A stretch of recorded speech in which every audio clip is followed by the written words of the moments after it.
Sandakphu West বেঙ্গলের the highest peak, যেটা ছিল আমাদের one of the most awaited trip. So hello everyone, চলে এসেছি আমার চ্যানেলের আরও একটা নতুন ভিডিও নিয়ে। তো লাস্ট ভিডিওতে আমি আপনাদের সাথে শেয়ার করেছিলাম আমাদের সান্দাকফু ট্রিপের ফার্স্ট ডে আমরা কোথায় কোথায় কিভাবে কাটিয়েছি সব কিছু নিয়ে। তো চলে এসেছি আমাদের সান্দাকফু ট্রিপের সেকেন্ড ডে নিয়ে। ফার্স্ট ডে আমরা টুমলিংয়ে ছিলাম, সেকেন্ড ডে আমাদের টুমলিং থেকে চেক আউটের ডে, কারণ সেকেন্ড ডে আমাদের ডেস্টিনেশন হচ্ছে সান্দাকফু, মানে আমাদের এন্টায়ার সান্দাকফু ট্রিপের যেটা হাইয়েস্ট পয়েন্ট সেটা সান্দাকফু ইটসেলফ। সো আমরা সান্দাকফুর জন্য রওনা হব টুমলিং থেকে ব্রেকফাস্ট করে।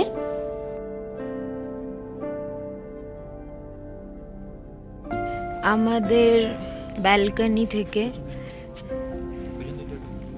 এই যে এটা আমাদের রুম, এই যে উপরের জানলাটা ওই রুমটাতে আমরা আছি।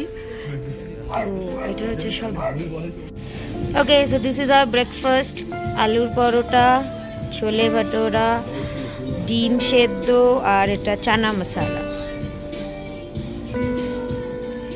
আর এই যে সামনেই, যদিও কাঞ্চনজঙ্ঘা দেখা যাচ্ছে না, অ্যাজ ইউজুয়াল ফগি স্কাই আজকেও, বাট ওই আর কি মানে অ্যাম্বিয়েন্স এবং ক্লাইমেট, নেচার আমাদের সবসময় যেই রূপেই থাকুক না কেন সৌন্দর্য দেয় আর কি।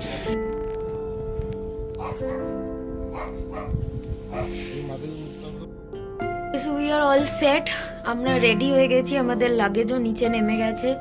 আমরা আজকে টুমলিং থেকে টুমলিং ছেড়ে আমরা সান্দাকফুর উদ্দেশ্যে বেরোবো। তো আমাদের গাড়ি ড্রাইভার দাদাও চলে এসেছে, তো জাস্ট নিচে নামার অপেক্ষা। সো ফর নাও টুমলিংকে টাটা করে আমরা যাচ্ছি সান্দাকফু। আচ্ছা, টুমলিংয়ের যেটা সব থেকে মজার জিনিস হচ্ছে টুমলিং পয়েন্ট। আমি নিচ থেকে উপরে উঠেছি, এতটা হাঁপিয়ে গেছি যে কি বলবো। তো এটা হচ্ছে টুমলিং পয়েন্ট। আমার সাথী হয়ে এসেছে এই ডগিটা, ওটা আমাদের গাড়ি আসছে। এবার আমাদের গাড়িটা যে রাস্তা দিয়ে আসছে সেটা পড়ে যাচ্ছে নেপালে। আর এই যে এই রাস্তাটা, এটা হচ্ছে ইন্ডিয়ার ভিতর, মানে জাস্ট একটা কনক্রিট বর্ডারের তফাৎ। এই বর্ডারটার এদিকটা হচ্ছে ইন্ডিয়া, এদিকটা হচ্ছে নেপাল। এবং এই যে মাইলস্টোনটা এখানে লেখা আছে, জানি না কতটা ক্যামেরায় বোঝা যাবে। এই মাইলস্টোনটার এই দিকটা লেখা আছে দেখুন, ভারত। আর ঠিক সেমভাবে মাইলস্টোনটার ওই পাশটা লেখা আছে নেপাল। তো এটাই হচ্ছে ব্যাপার যে ওই রাস্তাটা নেপালে, এখানে যা যা হোমস্টে আছে, মানে আমরা যেখানে ছিলাম এইদিকে তো কোনো হোমস্টে নেই, এদিকে তো এই দৃশ্য। এই হোমস্টেগুলো আমরা থাকছি ঠিকই, কিন্তু আমরা কিন্তু নেপালে থাকছিলাম। হোমস্টেগুলো সব নেপালের মধ্যে পড়ছে। আর এইখান থেকে মানে এই রাস্তাটা আবার ইন্ডিয়ার ভিতর। তো চলো আমরা রওনা দিচ্ছি এবার সান্দাকফুর উদ্দেশ্যে সবাই মিলে।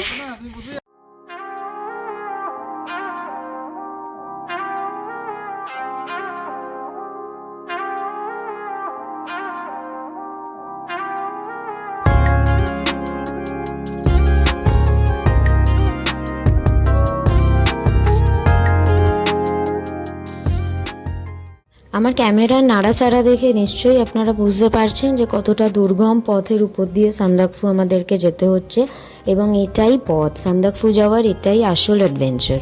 আমাদের পরের হল্ট ছিল গৈরিবাস বেস ক্যাম্প। যদিও ক্যাম্প এরিয়া ছবি তোলা এখানে ইনস্ট্রাকশন আছে বারণ, so we are not allowed to clip pictures and or any video. So আমি জায়গায় মানে দেখাচ্ছি ভিউটা।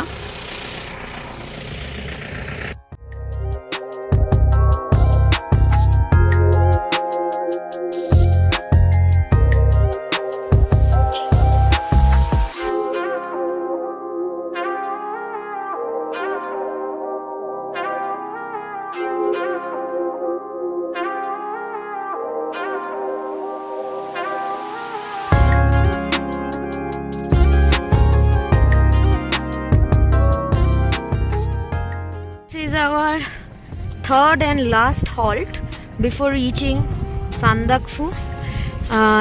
জায়গাটার নাম হচ্ছে কালী পুখরি। অ্যাকচুয়ালি কালা পুখরি বলে এখানকার মানুষরা। তো এটা একটা লেকটার নাম কালাপুকুরি। সো এটা এখানকার মানুষরা ভীষণ একটা মানে পবিত্র লেক মনে করে, তাই টুরিস্ট যারা আসে তারা মানে তাদেরকে দাদারা ইনস্ট্রাকশন দিয়ে দেয় যে এখানে এসে লেকে অনেক রকম আর কি ওদের বিশ্বাসের ব্যাপার, যে লেকে থুতু ফেলবেন না, টয়লেট করবেন না কেউ, মানে যে কোনো হাত মানে জলে হাত দেবেন না, মানে এটা এখানকার মানুষদের কাছে একটা পবিত্র লেক। তো এই যে জায়গাটা, একটু আমরা রোদের দেখা পেলাম এখানে এসে, এতক্ষণ তো রোদের মানে কোনো দেখাই পাচ্ছিলাম না, এখানে এসে দেখছি যে একটু রোদ আছে, তাও কতক্ষণ থাকবে সেটা বলা যাচ্ছে না। এই যে দিস ইজ দ্য লেক, আমি একবার সামনে গিয়ে নিচে গিয়ে দেখাবো, এটা ওপর থেকে ভিউটা দেখাচ্ছি।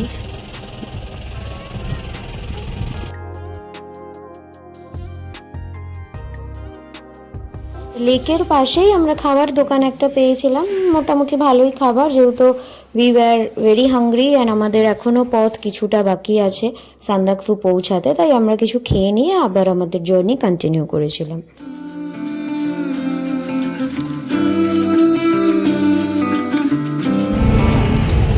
এটা কিন্তু ধুলো না, এটা পুরো মেঘ। তুলে রাখি, এটা ভবিষ্যতে বাড়িতে বসে দেখবো কোথায় গেছিলাম। এতটাই মেঘ যে রাস্তা দেখাই যাচ্ছে না সামনে।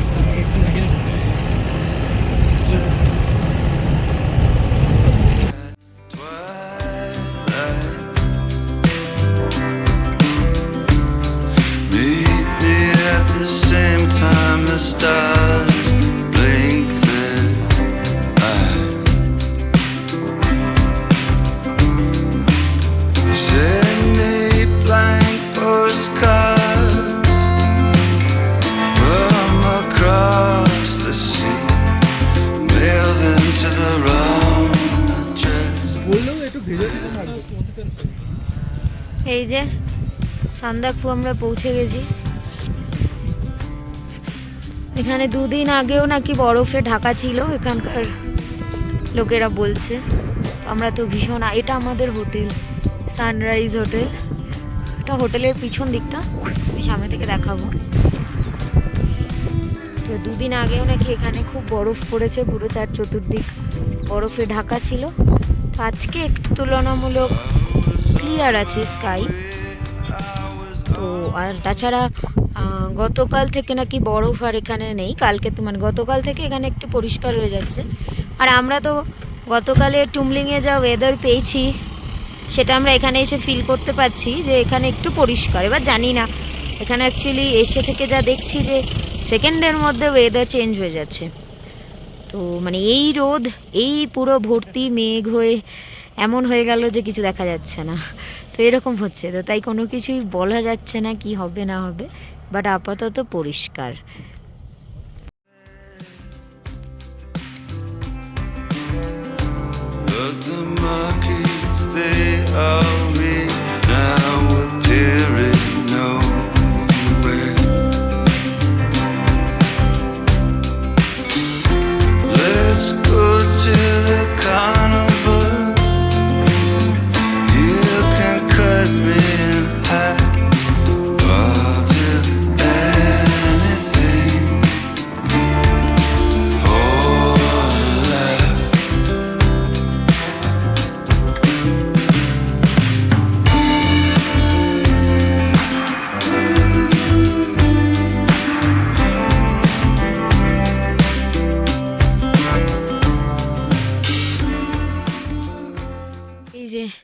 এরকম কুচো কুচো টুকরো টুকরো বরফ পড়ে আছে, এই যে জানি না কতটা বোঝা যাচ্ছে, বাট এটা কিন্তু বরফের একটা ছোট টুকরো মতো।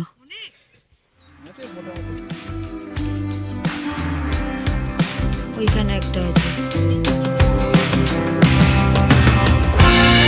Oh, quiet oceans, they kiss your feet. Snow bows to your breath. So আমাদের লাঞ্চ কমপ্লিট হোটেলে এসে। আমরা সবাই নিজেদের মতো ফ্রেশ হয়ে একটু আশপাশটা ঘুরে নিয়ে লাঞ্চ করে নিলাম। তো লাঞ্চ অ্যাজ ইউজুয়াল আমরা হোমস্টেতে যেরকম হয়, ভাত ডাল একটা তরকারি, এগ মিল ছিল, মানে ওদের দুপুরে এগ মিল, সো ডিম নর্মাল যেটা যেটা আমরা টুমলিংয়েও খেলাম, সেম থিংই, একটু জাস্ট প্রিপারেশনের মানে টেস্ট আলাদা, এই যা তফাৎ।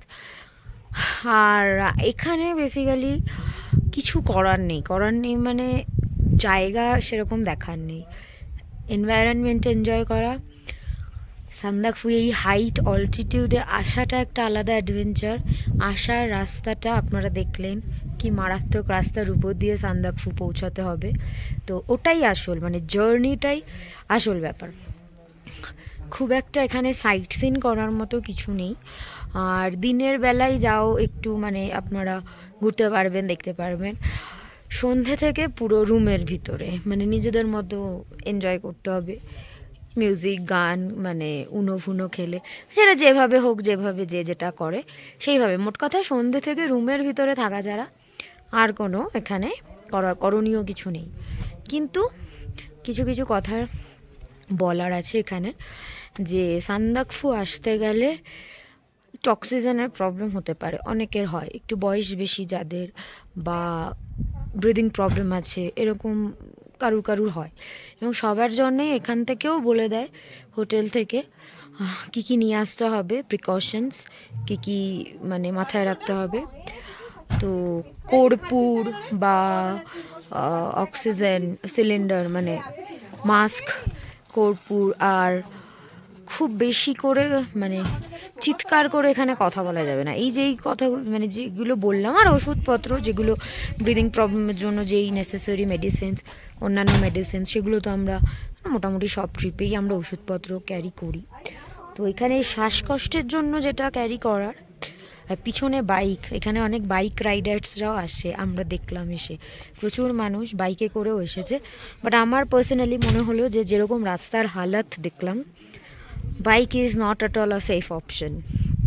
তো এখানকার ড্রাইভার দাদারা প্রচণ্ড দক্ষ, তারা অত্যন্ত স্কিল্ড, তো তারা যেভাবে চালাবে যাই না পার্সোনালি সেভাবে চালানো পসিবল কিনা, আই ডোন্ট নো। বাট হ্যাঁ, তো যেটা বলছিলাম যে এমনি নর্মাল মেডিসিনস যেগুলো, সেটা আমরা সব ট্রিপেই মোটামুটি ক্যারি করে থাকি। এখানে এসে অক্সিজেনের অভাবে যেই জিনিসগুলো করার, সেটা হচ্ছে খুব আস্তে কথা বলতে হবে, বেশি জোরে কথা বলা যাবে না। আর হচ্ছে খুব মানে দৌড়াদৌড়ি লাফালাফি, যাতে মানে এমন কিছু অ্যাক্টিভিটিস করা যাবে না যাতে ভীষণ হাঁপানি হয়, মানে হাঁপিয়ে যাই আমরা, এই ধরনের কাজ। কর্পূর, ব্রিদিং প্রবলেমের জন্য যা যা ওষুধ, অক্সিজেন মাস্ক এবং অক্সিজেন সিলিন্ডার যদি ক্যারি করা মানে যায়, এগুলো সব ক্যারি করতে হবে। আর যেটা যে এখানে যাদের খুব স্মোকিং হ্যাবিটস আছে, তাদের সেটাকে একটু সংযম করে, মানে একদম বারণ করার তো ঠিক নয়, কারণ বারণ করলেও সবাই এখানে শোনে না। তাই আমি দেখছি এখানে অনেকেই স্মোক করছে, কিন্তু হ্যাঁ, যতটা এখান থেকে ওনারা যেটা বলছে যতটা কম করা যায়, তো এটা হচ্ছে ব্যাপার। এগুলো একটু মেনটেন করলে, আর ছোটো ছোটো স্টেপ ফেলতে হবে, যেটা আমি বললাম যে লাফাঝাফা করা কোনো অ্যাক্টিভিটিস করা যাবে না, আস্তে আস্তে কথা বলতে হবে, আস্তে আস্তে হাঁটতে হবে, এইগুলো। তো এইগুলো থাকলেই খুব একটা মানে প্রবলেমেটিক সেরকম কিছু এখানে নেই। আর এই টু এনজয় দ্য নেচার। পুরো আমার পিছনে দেখুন মেঘ আর মেঘ, এটা আমাদের হোটেল পিছনে, এদিকেও পুরো মেঘ আর মেঘ। আমরা ডিনার করতে এসেছি, এটা হচ্ছে হোটেলের ডাইনিং অ্যান্ড কিচেন এরিয়া। এখান থেকে আপনারা জ্যাকেটসও রেন্টে নিতে পারেন, কিনতেও পারেন। এইখান দিয়ে ওপরে যাওয়ার রাস্তা।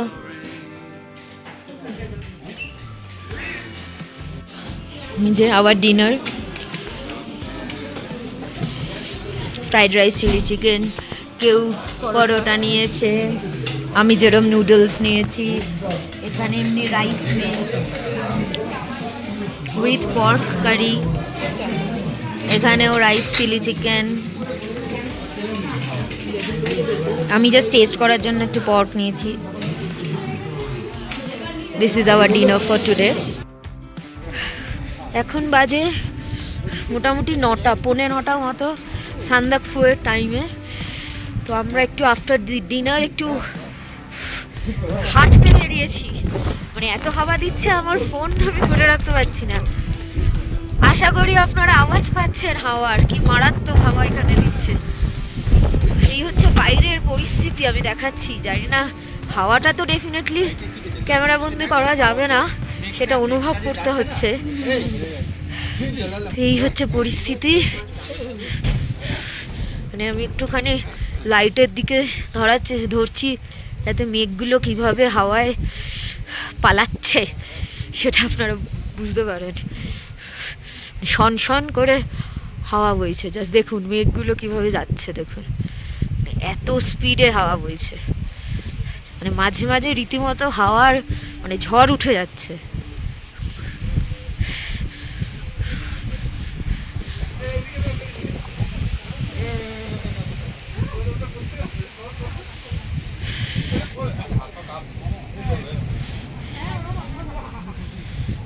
ওখানে জঙ্গল থেকে গাছে গাছে মানে হাওয়ায় এমন ধাক্কা লাগছে যে পুরো রীতিমতো আওয়াজ পাচ্ছি আমরা জঙ্গলের ভেতর থেকে, ঝড়ের আওয়াজ।